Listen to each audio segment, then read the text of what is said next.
जी, आप पर भी आरोप लगे कि मुस्लिम महिलाओं को आपने बेइज्जत किया है। मैं आपसे ये जानना चाहता हूं, पूरा देश जानना चाहता है कि आखिर वजह क्या है, क्यों जांच होनी चाहिए, आपको क्यों लगता है? भैया, मई 13 तारीख को हैदराबाद लोकसभा पार्लियामेंट में हमारा जो इलेक्शंस यानी चुनाव हुआ था, उसी दिन सुबह के टाइम तकरीबन 8:30 के टाइम पर मैं मलकपेट एक असेंबली कॉन्स्टिट्यूएंसी है जहां पे मैंने अनुरोध की थी और उनसे रिक्वेस्ट की थी कि दीदी आप जरा दिखा दीजिए आईडी और आपका फेस मैचिंग। इसीलिए मुझे ये करना पड़ा क्योंकि वहां का फीमेल पुलिस ऑफिसर और प्रिसाइडिंग ऑफिसर ने मना की थी देखने के लिए। तब मुझे स्वयं उनको रिक्वेस्ट करना पड़ा और उन्होंने दिखाया था।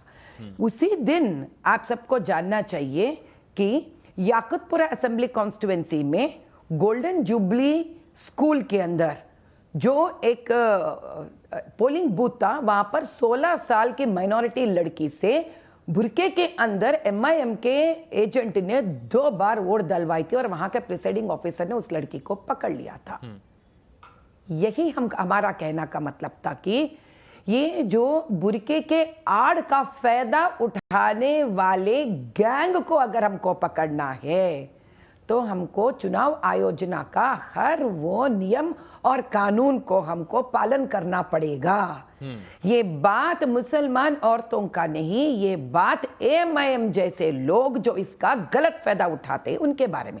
अभी असदुद्दीन जी एक बात कहते हैं, क्या चुनाव आयोजन को पता नहीं है क्या? वो कर लेते हैं अपना काम।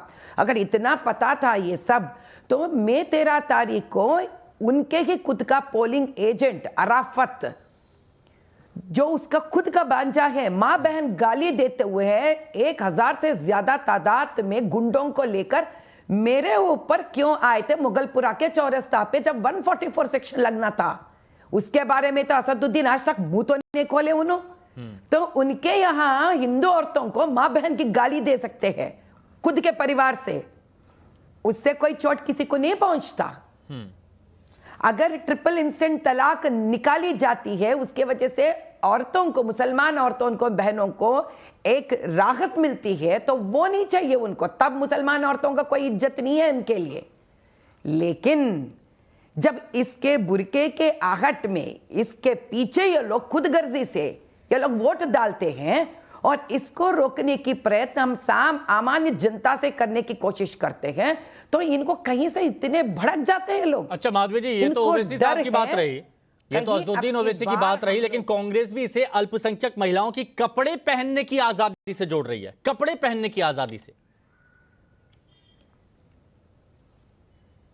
हाँ भैया, तो फिर इनको यही बात कहने दीजिए कि वो जो आधार कार्ड पे फोटो निकलता है, जो वही वोटर आईडी पे फोटो निकलता है, वही पासपोर्ट पे जब ये सारे जांच पड़ताल होता है, इमिग्रेशन में होते हैं, तब यही कंफर्ट जो वो देते हैं तो वो निकाल के तो सूरत दिखाना पड़ता है ना फोटो खींचने के लिए, इमिग्रेशन पास करने के लिए। तो वही तो हम आज भी पूछ रहे हैं उनसे, कोई अलग कौन से पूछ रहे हैं हम उनसे।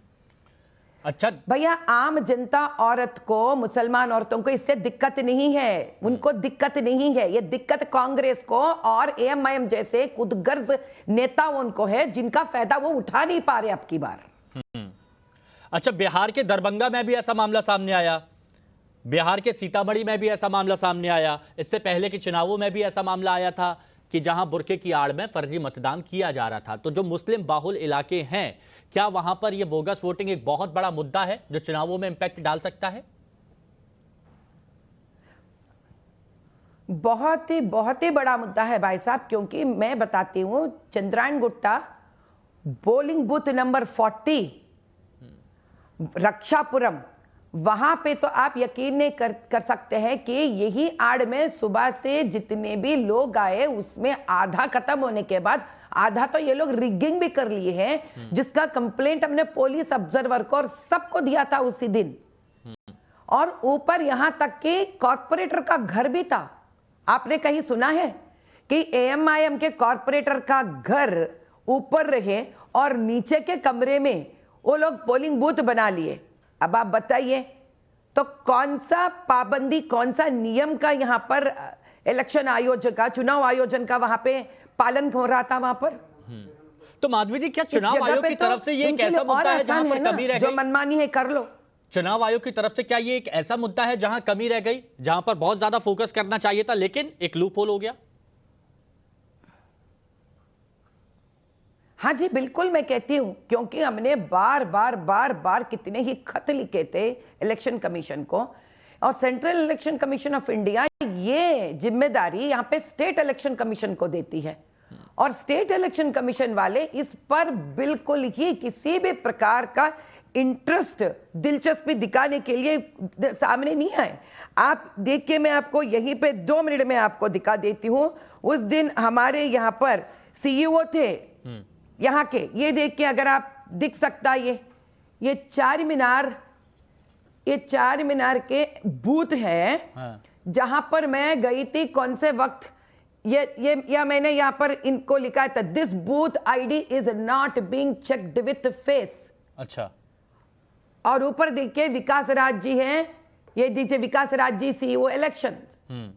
इनको मैंने स्क्रीनशॉट कर भी मैंने मैसेज भेजा था। ये तकरीबन 5 बजने को आ रहा था, कुछ नहीं आया। फिर मैंने वहां के पुलिस ऑफिसर से रिक्वेस्ट की थी, भाई साहब प्लीज, एक लेडी पुलिस है वहां पे, कहिए उनको देखने के लिए। वो बोलता हमको ऐसा इंस्ट्रक्शन ही नहीं है, उनको इंस्ट्रक्शन ही नहीं है। अब आप बताइए क्या करें हम लोग आम जनता से? भैया मैं एक बात पूछती हूं, मेरे तरफ से तो मेरे एजेंट को हक दिया गया है ना। हाँ। इलेक्शन एजेंट जो बूथ में बैठता है उसको तो हक है सभी को चेक करने के लिए, और वो इलेक्शन एजेंट किसको रिप्रेजेंट कर रहा है? कैंडिडेट को, और मैं है फीमेल कैंडिडेट। आप बताइए ऐसा कौन सा जाति कर दिया मैंने उनको रिक्वेस्ट कर? वो मेरा हक है जो मेरा एजेंट वहां पर बैठ के कर रहा था। तो इससे आपको नुकसान हुआ है? आप ये मानती हैं कि यहाँ पर प्रशासन एक्टिव नहीं रहा, पुलिस ने उतना सहयोग नहीं किया जितना? बहुत सारा। कितना नुकसान हुआ है? क्या उम्मीद है आपको? बहुत सारा नुकसान हुआ है हमारा। भैया आप देखिए 2019 से भी 2.5% का वोटिंग ज्यादा हुआ है, रात के 9 बजे तक हुआ जहां पर लोग थे ही नहीं। अब आप बताइए ये बात, ये कहीं रुके कहां ये लोग? हमारे तो वीडियोस है जहां पे पुलिस नहीं था, कोई नहीं था, वोटिंग चल रहा था। और आप आश्चर्यचकित हो जाएंगे, ऐसे घरों से भी वोटिंग आया जिनका घर ही नहीं है वहां पर, यानी कि आप, और ये मुद्दा आप पहले भी उठा चुकी हैं। अच्छा माधवी जी, अब एक आखिरी सवाल है, इसको थोड़ा सा स्पष्टता मैं चाहता हूं कि आप अपनी बात यहां पर रखें, क्योंकि कांग्रेस हो, एआईएमआईएम हो, वो जनता के बीच जाकर यह संदेश देने की कोशिश कर रहे हैं कि मुस्लिम महिलाओं को परेशान करने की बीजेपी की कोशिश है, अल्पसंख्यक महिलाओं की कपड़े पहनने की आजादी का मजाक बनाया जा रहा है। वो ये नहीं कह रहे कि ये तो एक प्रोसेस है जांच होने की, वो ये बोल रहे हैं कि मुस्लिमों के अगेंस्ट बीजेपी जा रही है।